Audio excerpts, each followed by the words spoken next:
So the S.H.A.R.E, or the S.H.A.R.E method, that's a method that I teach in my, my new book, How to Talk About Jesus Without Looking Like an Idiot.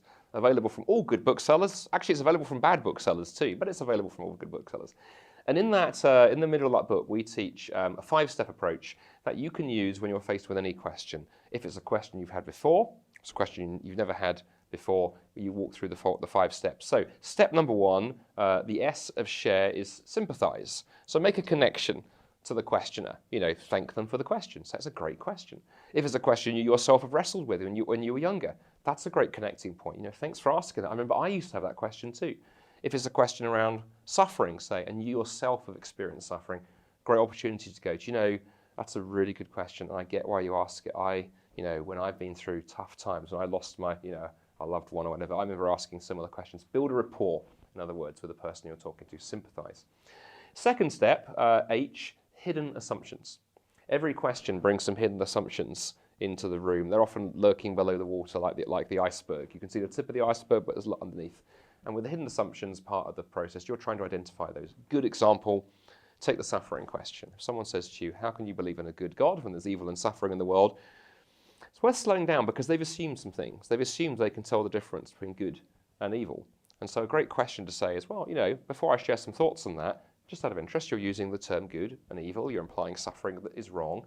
Help me understand on your view of the world why those things are true. Because, of course, if your friend is an atheist, there's really no framework for talking about good and evil. All we have is particles in motion. But rather than make that accusation, ask the question, draw out the assumption. And that can often help you really then take the question forward. So we sympathize, we look at the hidden assumptions. Step number 3, A, is to apply the Bible. So at this point, you're wanting to draw the person a bit more, just gently, into the biblical worldview. Again, on the example of suffering, a good way of doing that is to say, one of the things I deeply appreciate about the Christian worldview, it gives me a framework for understanding good and evil. The Bible is very honest on the very first pages that something has gone wrong in the world. The world is not functioning the way it should be. On atheism, the world is functioning exactly the way that it should be. But Christianity starts by going that something has gone wrong. Even that step, you're just drawing somebody gently more to the Bible side of the story than to the skeptical side. And you can do that in numerous ways, and I show you some examples in the book. And then, where are we? Fourthly, penultimately, R is for retell the gospel. So what you're looking at doing when you're answering a question, you're not trying to show off, you're not trying to win an argument, you're not trying to dump intellectual information on somebody, you're trying to connect them to Jesus. And so how do we, through your engagement with this question, retell the gospel?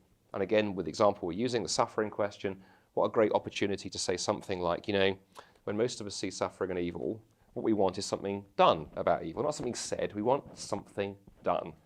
And that's interesting, because that's the story the Bible tells. The Bible doesn't tell about a God who just sits up there in heaven and goes, oh, suffering, let me send you a few philosophical notes that you can work that through. We have a God who steps into history and has done something about suffering. And so you've gone from the question to Jesus. And then lastly, so we've done S-H-A-R, penultimately E. E stands for equip. So in a short conversation, you can probably only cover so much. So can you leave your friend with a book or a link to a podcast or a video, something you can say, hey, why don't you in your own time take a look at this? It will go a little bit deeper over some of the things we've talked about this afternoon, and we can talk more. So share, S, sympathize, H, hidden assumptions, A, apply the Bible, R, retell the gospel, E, equip your friend.